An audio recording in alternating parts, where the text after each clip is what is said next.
أعوذ بالله من الشيطان الرجيم. بسم الله الرحمن الرحيم. وَلِكُلٍّ وِجْهَةٌ هُوَ مُوَلِّيهَا فَاسْتَبِقُوا الْخَيْرَاتِ أَيْنَمَا تَكُونُوا يَأْتِ بِكُمُ اللَّهُ جَمِيعًا إِنَّ اللَّهَ عَلَى كُلِّ شَيْءٍ قَدِيرٌ. صدق اللہ مولانا العظیم. محترم و معزز بزرگوں، عزیزوں، دوستوں، بھائیوں، یہ سورہ بقرہ کی آیت نمبر 148 ہے۔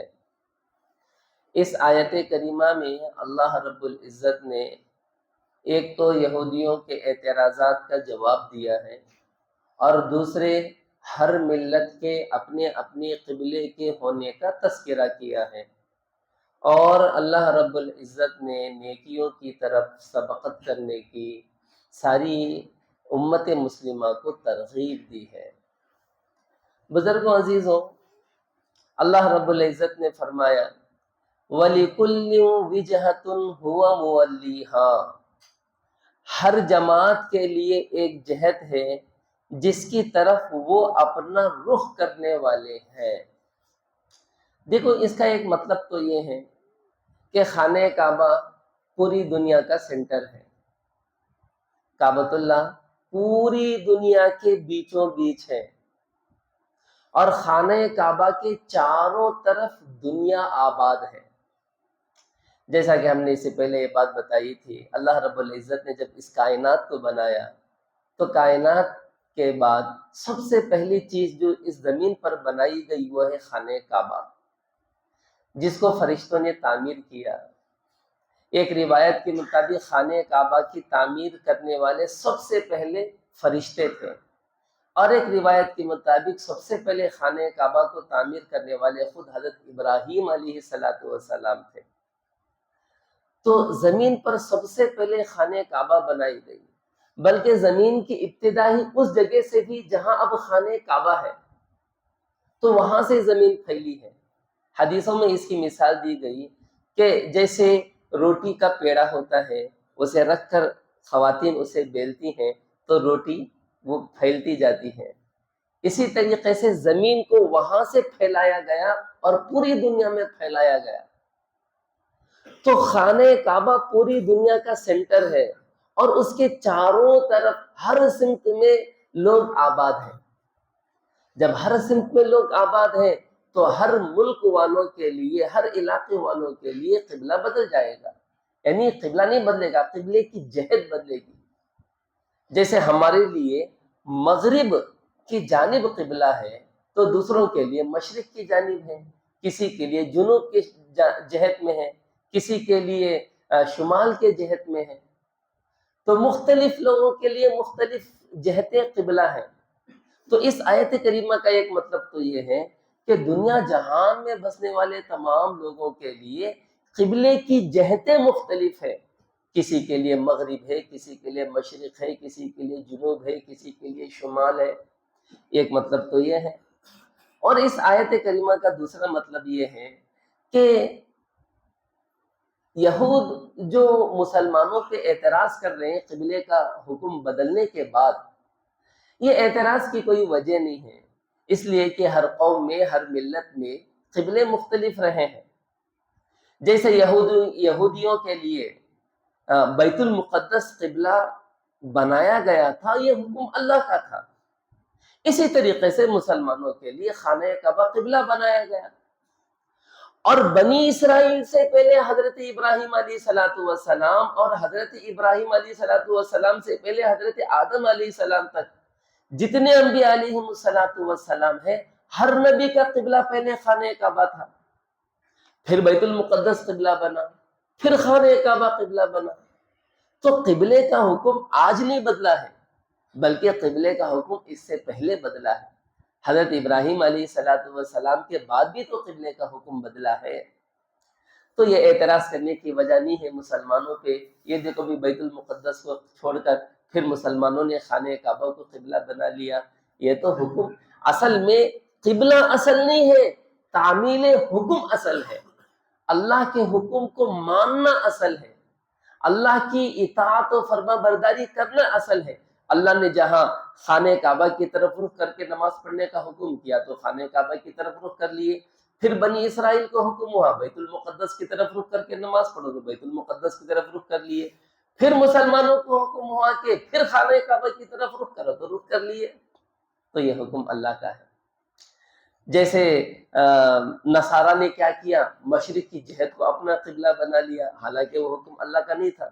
حضرت عیسیٰ علیہ السلام دنیا سے اٹھائے جانے سے پہلے تک بھی حضرت عیسیٰ علیہ السلام کا قبلہ بیت المقدس تھا، لیکن نصارہ نے کیا کیا، اپنے نبی کے قبلے کو چھوڑ کے مشرق کی جہت کو اپنا قبلہ بنا لیا۔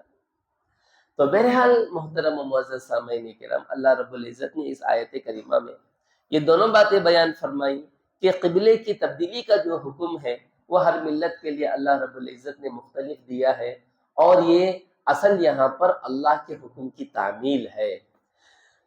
تو فرمایا وَلِكُلٍّ وِجْهَةٌ هُوَ مُوَلِّيهَا، ہر جماعت کے لیے ایک جہت ہے جس کی طرف وہ اپنا رخ کرنے والے ہیں۔ پھر فرمایا آگے فَاسْتَبِقُوا الْخَيْرَاتِ، لہذا تم نیک کاموں کی طرف آگے بڑھو۔ اللہ رب العزت نے اب حکم دیا خانہ کعبہ کو اپنا قبلہ بناؤ، تو بس اب اللہ کے حکم کی تعمیل میں اپنے آپ کو آگے بڑھاؤ۔ اعتراض کرنا، شک و شبہ کرنا اور دینی احکامات میں اپنی طرف سے کوئی رائے گھسیٹنا، شریعت نے اس کی اجازت نہیں دی ہے۔ فاستبقوا الخیرات، اب تم نیکی کے کاموں کو انجام دو۔ محترم و معزز سامعین کرام، علماء مفسرین نے فرمایا ایک روایت کے مطابق الخیرات سے مراد یہاں پر نمازیں ہیں۔ ایک تو عام معنی ہے کہ نیکی کے کاموں میں آگے بڑھو۔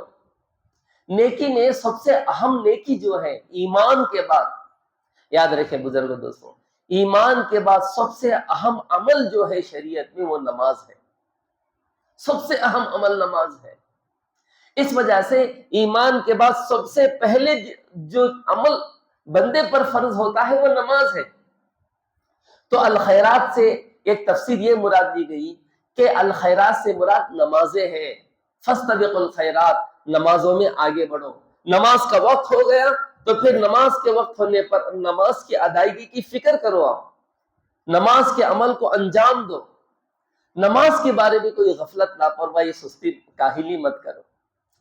نماز کو اللہ کے نبی صلی اللہ علیہ وسلم نے دین کا ستون قرار دیا۔ الصلاۃ عماد الدین، نماز دین کا ستون ہے۔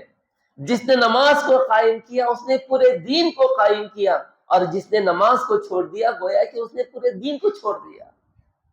اس کے ساتھ بندے کو، بزرگوں، دوستوں، بھائیوں، عزیزوں، زندگی کے دنیا کی اس مختصر سی زندگی میں اعمال میں آگے بڑھنے کی فکر کرتی رہنی چاہیے۔ اللہ کے نبی صلی اللہ علیہ وسلم نے فرمایا اغتنم خمسا قبل خمس، 5 چیزوں کو 5 چیزوں سے پہلے غنیمت جانو۔ آج جوانی ہے تو جوانی کو بڑھاپے سے پہلے غنیمت جانو۔ آج صحت ہے، صحت کو بیماری سے پہلے غنیمت جانو۔ آج اللہ نے تمہیں مال دیا ہے، مال کو غربت سے پہلے غنیمت جانو۔ اللہ کے نبی صلی اللہ علیہ وسلم نے فرمایا آج تم فرصت میں ہو تو مشغولی سے پہلے فرصت کو غنیمت جانو۔ آج تمہیں اللہ نے زندگی دی ہے تو پھر زندگی کو موت سے پہلے غنیمت جانو۔ اور فرمایا بادروا بالاعمال، اعمال میں جلدی کرو، آگے بڑھو۔ قرآن نے مختلف انداز میں کہا وسابقوا وسارعوا، دوڑ لگاؤ، آگے بڑھو، سبقت کر جاؤ۔ تو محترم و معزز سامعین کرام، ہم لوگ جو دنیا میں آئے ہیں نا، دنیا میں ہم لوگ نیکی کمانے آئے ہیں۔ کیا کمانے آئے ہیں؟ نیکیاں کمانے آئے ہیں۔ ہم اعمال کمانے آئے ہیں، مال کمانے نہیں آئے ہیں ہم۔ ارے مال تو انسان کی مقدر کا ہے۔ انسان کے پیدا ہونے سے ہزاروں سال پہلے اللہ نے اس کی تقدیری فیصلے لکھ دیے کہ یہ دنیا میں اتنا کمائے گا، اتنا کھائے گا، اور اتنا یہ کرے گا۔ سب کچھ ہمارا لکھا لکھایا ہے۔ اللہ کے نبی صلی اللہ علیہ وسلم نے فرمایا وَإِنَّ النَّفْسَ لَن تَمُوتَ حتی تستکمل رزقها، انسان کو اس وقت تک موت آ نہیں سکتی جب تک کہ وہ دنیا میں اپنی روزی مکمل نہ کر لے. ہماری روزی یہاں مکمل ہوگی، یہاں ہماری موت آئے گی، اس سے پہلے خدا کی قسم ہماری موت آنے والی نہیں ہے. یہ حدیث مبارکہ میں ہے. یہ تو ہماری روزیاں طے ہے، جو مقدر کی روزی ہماری طے ہے، جس کو اللہ نے ہمارے مقدر میں لکھ دیا ہے. اب یہ لوگ ہماری بے وقوفی کہو یا نادانی کہو، آدمی اپنی مقدر کی روزی لینے کے لیے تھک رہا ہے، اپنا سب کچھ قربان کر دے رہا ہے، اپنی مقدر کی روزی لینے کے لیے اپنی آخرت کو داؤ پہ لگا دے رہا ہے، اپنی مقدر کی روزی لینے کے لیے اپنی ہمیشہ کی زندگی کو داؤ پہ لگا دے رہا ہے. میرے بھائیوں، میرے عزیزوں، انسان کی جو روزی ہے دنیا میں اس کی مقدر کی ہے، اور اس کے لیے اس کی طے شدہ روزی ہے، وہ اسے مل کر رہے گی. ہم لوگ جو دنیا میں آئے ہیں وہ اعمال کمانے آئے ہیں، نیکیاں کمانے آئے ہیں. اللہ کے نبی صلی اللہ علیہ وسلم نے فرمایا، احرص علی ما ینفعک، نیکی کے کاموں کے حریص بنو، لالچی بنو. ایک مومن کو اعمال کا حریص ہونا چاہیے، لالچی ہونا چاہیے. مال کا حریص نہیں ہونی چاہیے، مال کا لالچی نہیں ہونا چاہیے، اعمال کا لالچی ہونا چاہیے. اللہ کے نبی صلی اللہ علیہ وسلم کی خدمت میں ایک مرتبہ مہاجر غربا، غریبوں کی ایک جماعت، صحابہ اکرام میں جو غریب صحابہ تھے، پسماندہ صحابہ تھے، غریب صحابہ کی ایک جماعت اللہ کے نبی صلی اللہ علیہ وسلم کی خدمت میں آئی. حضور اقدس صلی اللہ علیہ وسلم سے کہا، یا رسول اللہ، یہ جو مالدار ہے، یہ مالدار ہم سے نیکی میں آگے بڑھ گئے ہیں، اعمال میں آگے بڑھ گئے. وہ کیسے؟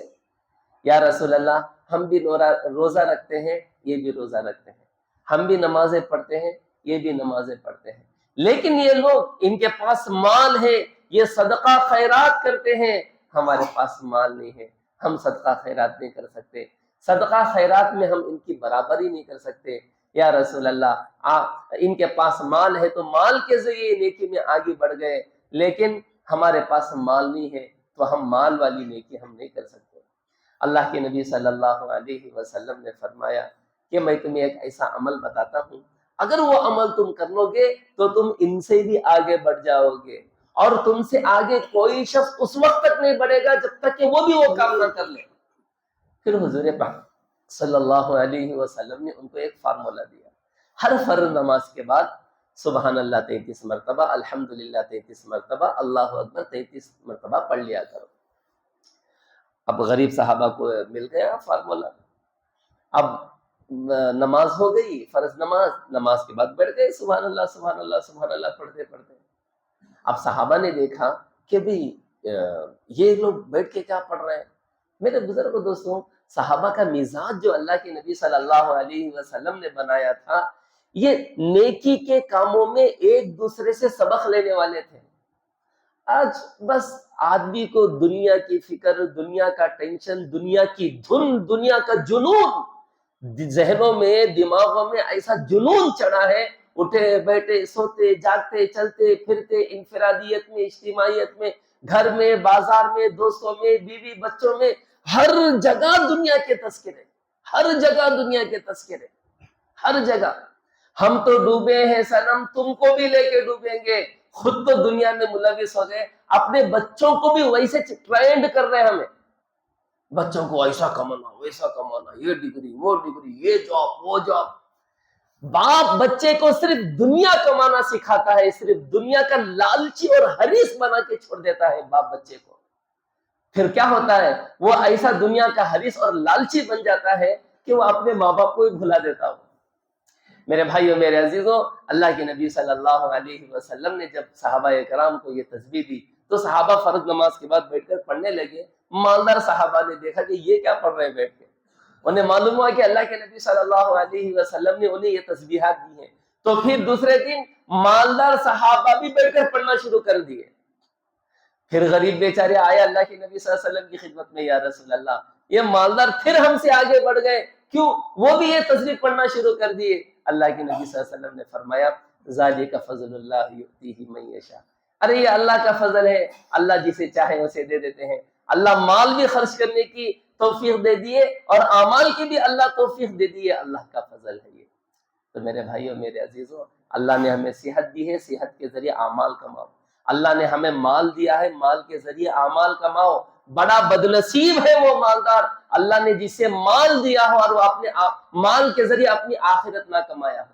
اللہ کے نبی صلی اللہ علیہ وسلم نے فرمایا مالدار عموماً اعمال میں پیچھے ہوتے ہیں، یہ فرمایا اللہ کے نبی نے، مالدار عموماً اعمال میں پیچھے ہوتے ہیں، مگر وہ مالدار جو اپنے مال کو یوں خرچ کرتا ہے، یوں خرچ کرتا ہے، اللہ کے نبی نے اشارہ کر کے کہا یوں خرچ کرتا ہے، یوں خرچ کرتا ہے، دائیں بائیں دائیں بائیں، اپنے مال کو اپنی آخرت کے لیے لگا دیتا ہے، ہاں تو پھر یہ اعمال میں آگے بڑھ جاتے ہیں۔ تو اللہ رب العزت نے فرمایا فاستبقوا الخیرات، نیکی میں آگے بڑھو، بادروا بالاعمال، نیکیوں میں جلدی کرو، سابقو کہا، کہیں سارعو کہا، نیکی میں جلدی کرو، آگے بڑھو، سبقت لے جاؤ۔ اینما تکونوا یأتی بکم اللہ جمیعا، فرمایا جہاں کہیں بھی تم ہوگے اللہ تم سب کو لے آئے گا، چاہے دنیا کے جس خطے میں تم جیے اور مرے، چاہے دنیا کے جس کونے میں تم ہو، اللہ تم سب کو جمع کریں گے اور جمع کر کے تمہارے عمل کا صلہ بدلہ اللہ دیں گے۔